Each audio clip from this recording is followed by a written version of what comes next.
Come on. Sicker than your average. Pop a twist cabbage off instinct. Niggas don't think shit, stink pink gators. My Detroit players. Tim's for my hooligans in Brooklyn. Dead right. If the head right, Biggie there, air night. Papa been smooth since days of under rules. Never lose, never choose to. Bruise, cruise who? Do something to us. Talk, go through us. Girls want to us, wanna do us. Screw us, who us? Yeah, Papa and Pump. Close like Starsky and Hutch. Stick to clutch. Yeah, I squeeze 3 at your cherry M3. Bang every MC easily. Recently, niggas frontin' ain't saying nothing, so I just speak my peace. Keep my peace. Cubans with the Jesus peace. With my peace. Packing, asking who want it. You got it, nigga, flaunt it. That Brooklyn bullshit, we on it. Biggie, Biggie, Biggie, can't you see? Sometimes your words just hypnotize me. And I just love your flashy ways. I guess that's why they're broken, you're so thin. Biggie, Biggie, Biggie, can't you see? Sometimes your words just hypnotize me. And I just love your flashy ways. I guess that's why they're broken, you're so thin. I put O's in NY onto DKNY. Miami, DC, prefer Versace. All Philly hoes know it's Moschino. Every cutie with the booty, boy, the coochie. Now who's the real dookie? Meaning who's really the shit? Them niggas fly dicks. Frank White put 6 on the Lexus LX 4.5. Bulletproof glass tips if I want some ass. Gon' blast squeeze first. Ask questions last. That's how most of these so-called gangsters pass. At last, a nigga rapping about blunts and bras, tits and bras, menage a trois, sex and expensive cars, and still leave you on the pavement. Condo paid for, no car payment. At my arraignment, no for the plaintiff. Your daughter's tied up in the Brooklyn basement. Face it, not guilty. That's how I stay true. Richer than richer, so you niggas come and get. Come on. Biggie, Biggie, Biggie, can't you see? Sometimes your words just hypnotize me. Tuesday edition of the Money Tank, as always, with you. Guess that's why they're broken. Sean Harnish, back for another edition. Can't you see? Sometimes your words just hypnotize me. This is the time of year. This is a tough stretch right here this week. Just get me to March already.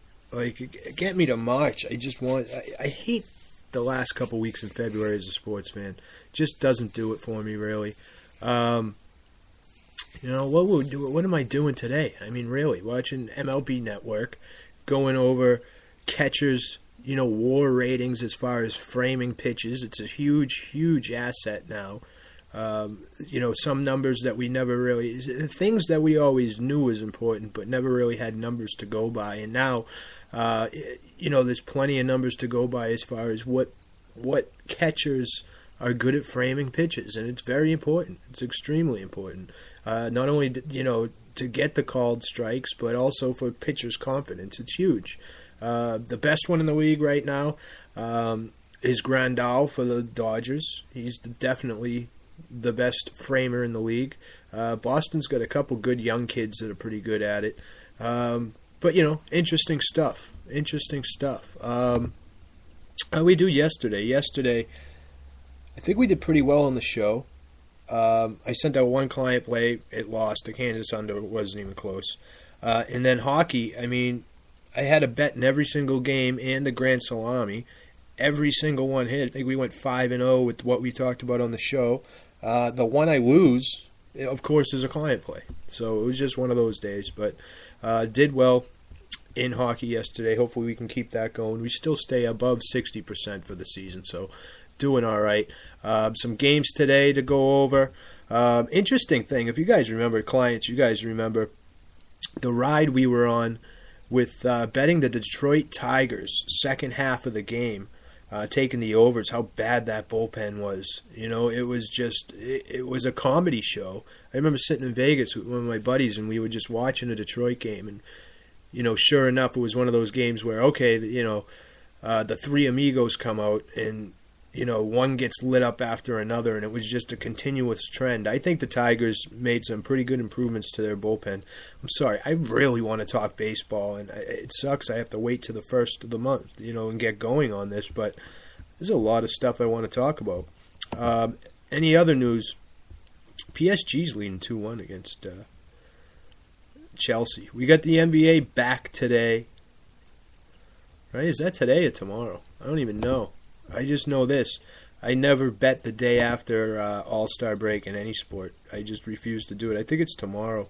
Oh, it's the 18th, right? Yeah, it's a long break. Sorry. So what? It brings you right up to the trade deadline. No games, huh? I think we have some sort of talk. I know the Hornets are trying to get Howard now. They acquired Lee from the Grizzlies, sources say. Kid Gilchrist is having surgery, so he's done. What else do we got going on here? Is Kevin Love available? What are the Celtics going to do? Not much. Not much going on in the sports world. Of course, we got the Peyton Manning story from years ago. He was stupid enough, and I really blame it on him. And yes, I am obviously a Patriots fan, and I hate the fact that anything that happens to the Patriots turns into a big story. But Peyton Manning can do HGH, which he did it. I mean, there was no reason for him to send his goons out to threaten the guy who came up with the story if he didn't do it. I mean, why did he do that? And now the story's coming out that it's his own fault. The story's coming back out. He put it in. He mentioned it in one of his books. Why, I don't know. But to what degree, what happened, I don't know. But when you get accused of pulling your junk out and throwing it in a woman's face in the locker room in Tennessee, it's not a good look. But it's Peyton Manning. He'll get swept under the rug. But we shall see. Plenty to go over today. Plenty games. Question is, where do we want to start? Do we want to start in college basketball, or do we want to start in the NHL? That's the question. Just taking a look at this. What's this? I was actually looking at where everything was as far as the tournament. I think this is one thing I want to bring up. The fact that the first round's in Denver, okay, in elevation, and you get these guys playing two games and 3 nights in elevation. That second game, not fair. So you don't know, depending on what schools are in there. I mean, you have no idea, But we shall see. So I guess let's get into the college basketball to get it going, right? Plenty of games on the slate today. Some big ones. As far as good spots, there's some tough spots, I'll tell you that. I can see some of these lines at first glance maybe look real good, but as you dig a little deeper, maybe not so much. Let's get into the Richmond-Davidson game, right? Davidson 3.5-point favorites against Richmond that it opened at, down to 2 now. It's a Richmond team that notoriously hasn't played good on Tuesdays. Why? It's just one of those things. It's the schedule. I mean, they go out for a weekend and they come home and, they're not good. Or they stay home, party all weekend, who knows. Usually Tuesdays tells me that a team doesn't have too much restrictions over the weekend. That's usually what it tells me. But you look at this Richmond team, 5-5 on the road, 3-2 in their last 5, 6-6 in conference. Davidson, 11-1 at home this year, 82 points, outscoring their opponents by 9. However, in their last 5, 2-3, not playing quite as well. Davidson, early this year, beat Richmond in Richmond, 78-70. This one, you look into the numbers. Okay, so you look, Davidson shot 44%, Richmond shot 42%. 3-point field goals in that game. Richmond was 0 for 15.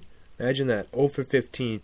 They actually had a few more offensive rebounds and a few more shots. Actually, 7 more shots than Davidson there. So you look at that, you got to think that if they don't go 0 for 15, they get a shot to win that game. They've been playing well of late, like I mentioned. They've won 3 in a row. I beat against, some not great teams, but Fordham, UMass, St. Louis, bottom of the barrel, and one of those were on the road. But you look over at Davidson, who, they're in the middle of the pack. I can't say they're great, but coming off a tough loss, 1-point loss at George Mason. They also beat LaSalle at home, Duquesne. but they're losing to the upper echelon teams, and they lost to St. Louis. Like, I can't get past that. Okay, you can lose to Dayton, VCU, George Washington, St. Joe's, okay. And they got St. Joe's on deck, which is another thing. But, you can't be losing to this St. Louis team. And there's a lot of games here where they're not covering the number. But they are at home, right? And originally, this was one of the lines that I'm talking about, where originally I looked at this and I was like, I'm going to make this a client play, I think. But the more I dug into it, I mean, Richmond's top 15 offense in the league, and Davidson team that gives up 78 points a game. Yeah, they won that first one, but like I said, is Richmond going to go 0 for 15? But I still tend to lean the home team here. Again, it's going to be a free play. Not even, one of my better free plays, but it is going to be a free play. I did want to talk about that one because, I don't know, it's just one of those things. I'm really hesitant as far as taking some of these short chalk road teams now, especially in these Power 5 conferences. It's tough. It's really tough. Let's get into another one here. Where is it? And you guys will love this one. Jesus. Where is it? Rutgers going into Illinois. Illinois laying 14.5 points. The total 142, okay? Why do we bring this up? Well, we all know how bad Rutgers is, right? Well, now Corey Sanders, their leading scorer, expect to miss 4 games due to suspension. So what was already an anemic offense has just gotten a little worse. You look at this Illinois team, they're not exactly juggernauts either, and they just got a blow to one of their forwards who's going to be out for the season, Michael Thorne Jr. So 2 key injuries there against 2 sort of anemic offenses. You look, last time they played wasn't too long ago. It was 110 to 101, okay? But I believe it was an overtime or double overtime game, not positive on that one. But I look towards the under in this spot. Like I said, where is Rutgers going to get their offense from?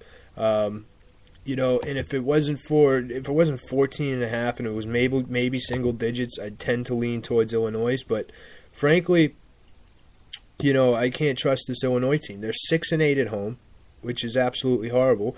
But Rutgers 0-10 on the road. 0-12 in conference. They're getting outscored by 20 points on the road. So, and now, like I said, you don't have your best offensive player in there. So, where am I leaning on this? Despite the trends with Rutgers towards the over, and there are some, we're talking in conference play, 11-1, and all that stuff. I'm gonna lean towards the under here at 144.5. Okay? Again, these are just some appetizer plays here that we're talking about, but something to think about.